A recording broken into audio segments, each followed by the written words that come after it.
Hi, it's Michael Les Horny again. This is the next segment of these exercise videos. Once again, Tina's in the background. Hey, Tina, she's smiling. Eventually, we're going to get her up here to talk. And then there's Courtney over here. She's demonstrating. These are my go-to people for exercise, for Pilates. They're excellent. They're really knowledgeable. Okay, someone comes to my office. So many people have low back pain. How many people out there have low back pain? Raise your hand. Sometimes it's disabling. You can't even dress yourself. Okay, so a couple of things that I explain to every single patient, even if you've never had back pain, I go over these things. One is bracing your abdomen.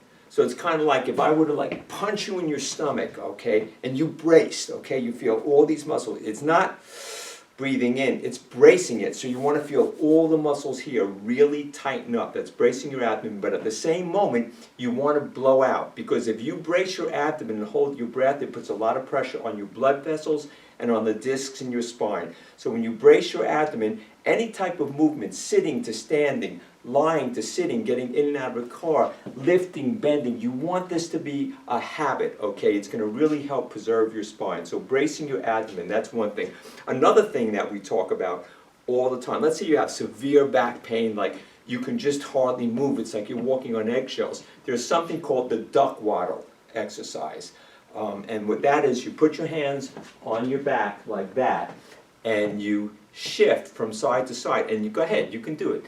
And you're standing, good. Okay, now what happens if you feel your muscles when you're doing that duck waddle, lifting one foot, your muscles are contracting, relaxing, contracting, relaxing. We want to get all the waste products out of your muscles that build up when you have bad low back pain. So we have bracing your abdomen, we have the duck waddle. Now we have the cat and the cow and the extended child's pose that Courtney is nice enough to demonstrate. Okay, so with the cat and the cow, your wrists are below your shoulders, okay? And if you have wrist problems, they would modify it, like you might hold your wrist like that, okay? Perfect.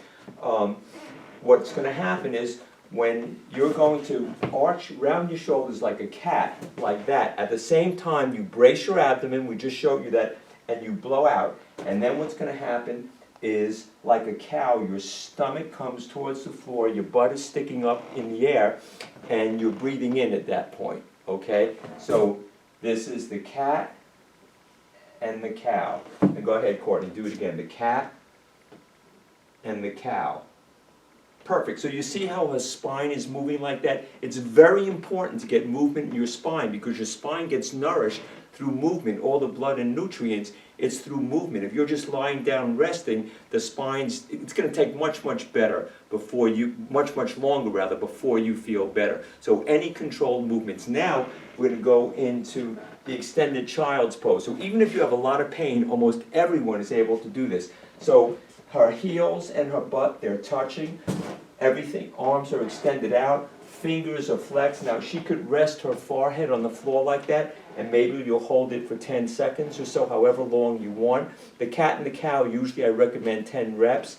This you do for as long as it feels good. And sometimes when you're doing this, what I'll do is I'll just like kind of like shift where you feel tightness, and you can just gently like move your body, and the muscles really stretch out. I personally love to demonstrate this in my office because I'm on my feet all day long, so it feels so good. Try it at home now.